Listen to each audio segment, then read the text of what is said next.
सत्संगत जी, प्यार से ये प्यार करके एक्सेप्ट किया जाए,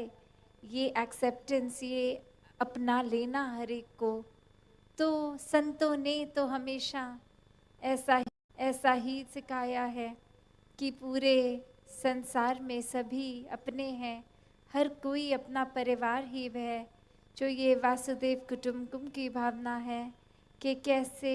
एक हम इंडिविजुअल एंटिटी की तरह ही जीवन काट लें, एक अपने आप को या सिर्फ एक छोटा दायरा अपने घर परिवार को ही बस अपना ना माने। ये पूरा संसार ही अपना है। जब इस परमात्मा ने ही सभी की रचना की है तो कौन अपना कौन पराया, सभी अपने सभी एक परिवार, सभी के लिए मन में प्यार, एक आदर। तो ऐसा जीवन संतों ने जीना सिखाया है कि वाकई ही ये सब करना कठिन नहीं रहेगा, बनावटी नहीं रहेगा, अगर इस परमात्मा को दिल में बसा लिया जाए, अगर ये परमात्मा हर एक में देख लिया जाए, और फिर ये परमात्मा से जब वाक्य ही असली, इसके असली रूप से प्यार है, तो सभी से बहुत स्वाभाविक एक सहजता से वो प्यार का भाव सबके लिए आएगा, क्योंकि हम खुद ही प्यार बन गए होंगे। तो ऐसा ही प्यार संतों ने मन में बसाने को कहा इस परमात्मा को बसाने के बाद, और ऐसा ही फिर प्यार हर एक तक पहुंचाने का भाव। तो कैसे जीवन में एक इंसान अक्सर वो चुनाव के समय की, जब ये हर कुछ है, इतने सबसे हर दिन मिल रहे हैं, सबके अलग स्वभाव, तो ये चुनाव जब आता है कि हम कैसे किसी के साथ क्या भावना रख रहे हैं, तो वो भावना का भी उत्पन्न होना वो इंसान के किरदार पे है कि अगर एक नेकी वाली सोच एक दिल में संतों वाले भाव हैं, तो फिर वो एक हर एक की अच्छाई ही चुनता जाएगा।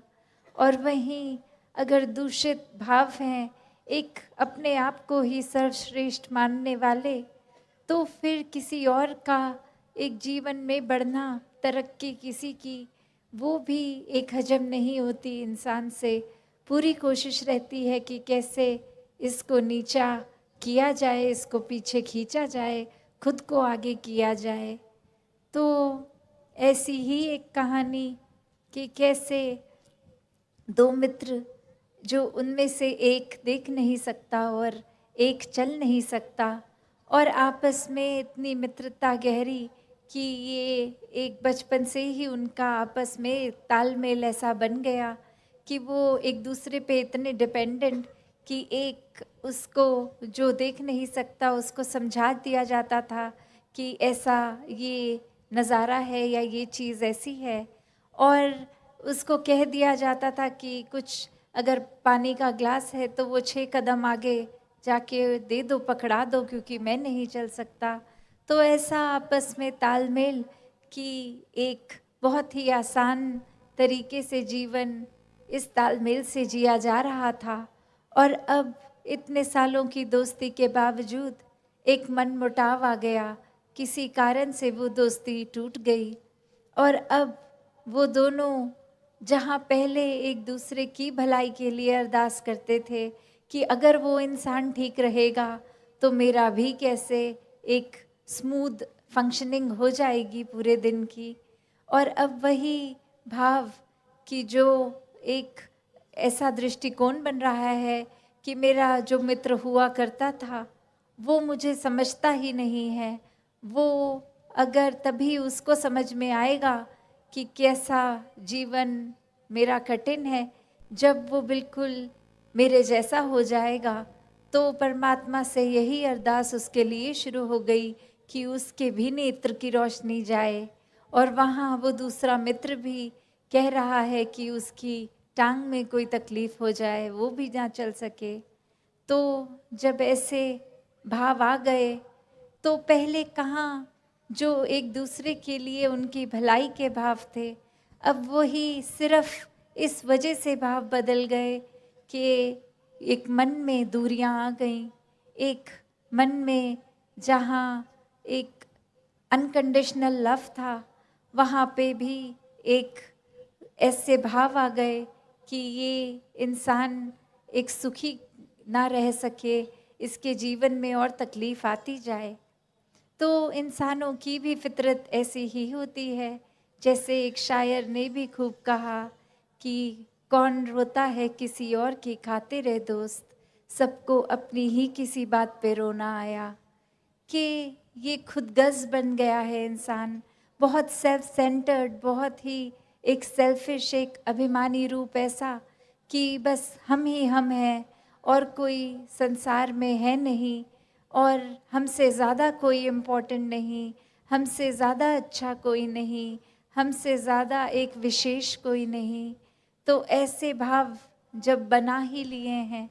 तो फिर एक यही बात होती है कि एक अपनी तकलीफ़ें इतनी मैग्नीफाइड दिखती हैं, अपनी कमियां जीवन में कि ये हासिल करना था, ये नहीं है, वो नहीं है, ऐसे भाव जीवन में। और फिर वही सोच चल रही है कि दूसरों से फिर तुलना हो रही है, उनके जीवन में ये अचीवमेंट है, मेरे जीवन में नहीं। एक मैं अपने आप पे उस तरह रोने लग रहा हूँ। तो कैसे फिर वो भाव शुक्राने के नहीं हैं, वो कंप्लेन्स, वो हर किसी में, वो हर जगह पे एक कमियां ही कमियां दिख रही हैं। और वो फिर भाव जो शिकायत का जन्म ले रहा है। तो कैसे कहीं और नहीं देख रहे कि और किसी के जीवन में भी तो सब कुछ नहीं है, वो नज़रिया नहीं, ये अपने ऊपर ही एक सब कुछ हासिल करने का नज़रिया बन रहा है। तो ऐसे नज़रिए से तो संतों ने हमेशा दूर रहने को कहा है कि बस अपने एक ही केंद्रित करें एक जगह पर भाव, इस परमात्मा पे पूरी तरह से एक अपने आप को उस तरह से समर्पित करके कि पूरे दिन हर पल जागते उठते बैठते ये भक्ति ही हो, ये प्यार ही परमात्मा के लिए हो, एक विश्वास, एक उसके बाद आनंद की अवस्था, सुकून की अवस्था, ऐसे जीवन में भाव हर समय हो कि फिर फर्क नहीं पड़ता कि एक वास्तव में एक जीने के तरीक़ों से अभी कुछ अच्छा समय चल रहा है कि बुरा समय है, कोई खुशी का समय है या परेशानी का।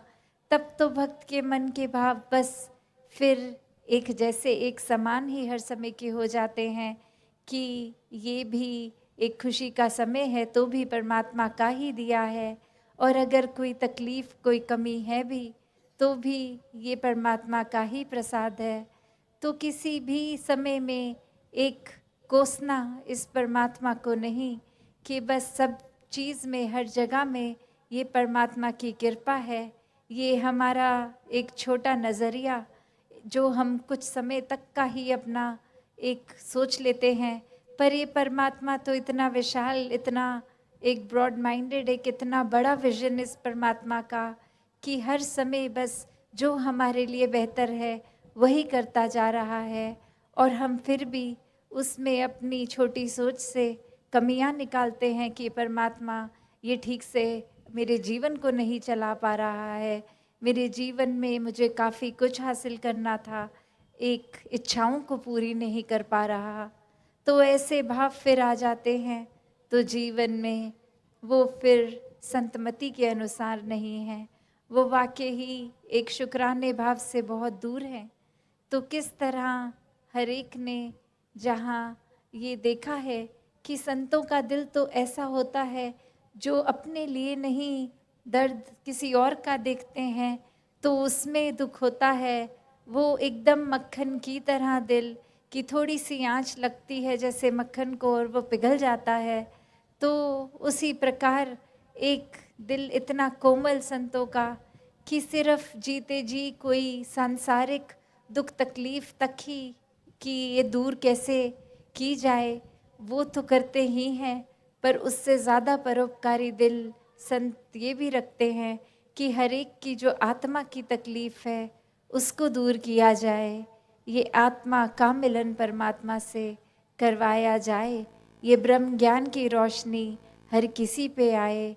ये हर किसी का मुख हर समय एक रोशनी, एक सूरज की तरफ हो, ये परमात्मा का एहसास, ये वास हर समय यही रहे। तो